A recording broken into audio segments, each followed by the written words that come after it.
বৃষ্টি পড়ে এখানে 12 মাস, এখানে মেঘ গাভীর মতো চড়ে, পরাণ মুখ সবুজ নালি ঘাস দুয়ার চেপে ধরে। অবনী, ডাউহিল আছো? অবনী আছে কিনা জানি না, তবে আমরা এখন ডাউহিলে আছি। কার্শিয়াং অবস্থিত ছোট্ট গ্রামখানার কথা আপনারা নিশ্চয়ই শুনে থাকবেন। Altitude 4008 foot. অবশ্য উচ্চতার নিরিখে উষ্ণতা মাপতে গেলে এখানে ঠকবেন।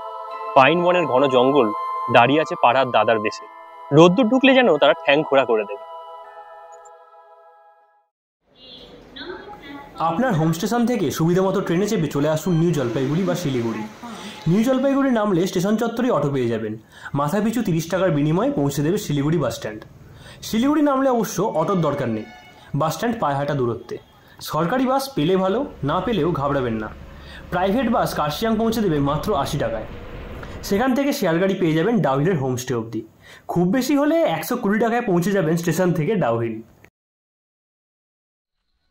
ডাউহিলে থাকার বন্দোবস্ত হিসাবে আমি সাজেস্ট করব হিল 66। বিস্তারিত বলবো, ঘুরিয়েও দেখাবো পরের ভিডিওতে।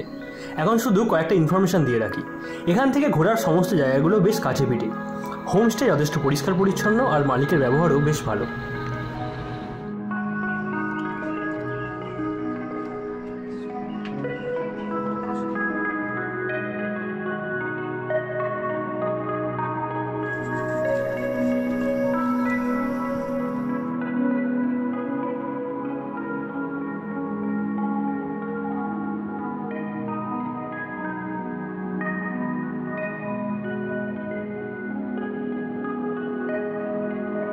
ডাউহিলের মানচিত্রে সবচেয়ে দামি অলঙ্কারখানা হলো ছড়িয়ে থাকা এই পাইনের জঙ্গল।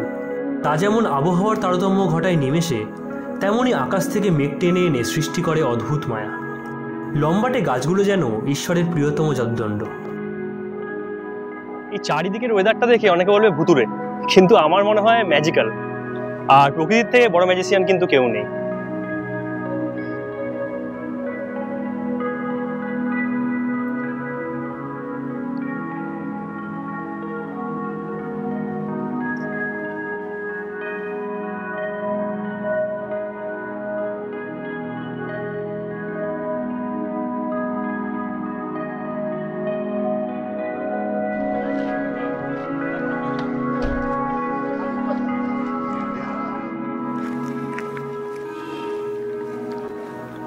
আমরা এবার যাচ্ছি ডাউহিলের আর এক আকর্ষণের দিকে, সেন্ট পলস চার্চ।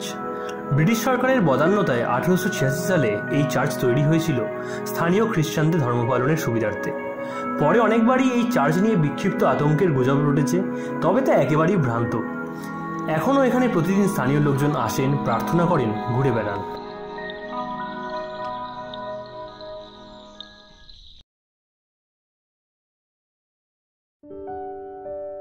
এই হলো ডাউহিলের ফরেস্ট মিউজিয়াম। এখানে বহু প্রাচীন গাছের গুড়ি, তাদের মধ্যেকার ফারাক, ভূপ্রকৃতি, ভূমিরূপের মডেল, নানান কায়দায় ঘরবাড়ির কাঠামো, এছাড়া অনেক কিছু দেখতে পাবেন। তাই খবরদার মিস করবেন না।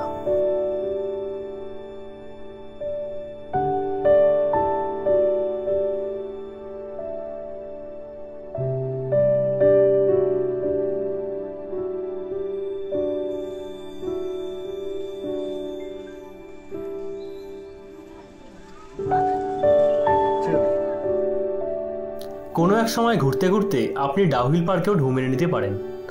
বাচ্চাদের জন্য দোলনা, ঢেঁকি সবকিছুরই বন্দোবস্ত আছে।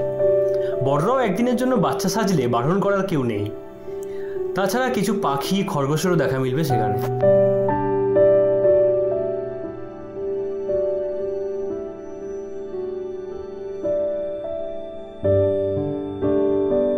ভিক্টোরিয়ান আদলে এই স্কুলখানা গড়ে উঠেছিল 1879 সালে। স্থানীয় ছেলে মেয়েদের উন্নত শিক্ষাদানের উদ্দেশ্যে এই স্কুল শুরু করা হয়। পাশ দিয়ে যাওয়ার সময় এই স্কুল আপনার নজর টানবেই।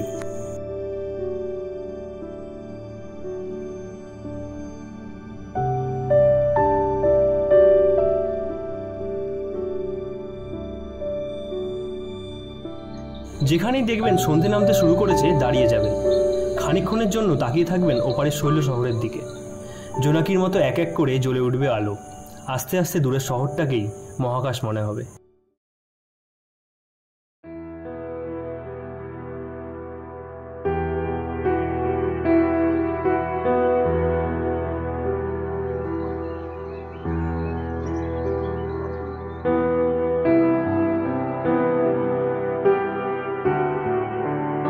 পরদিন সকালবেলা হাঁটতে হাঁটতে চলে আসতে পারেন হনুমান টপে, মন্দ লাগবে না।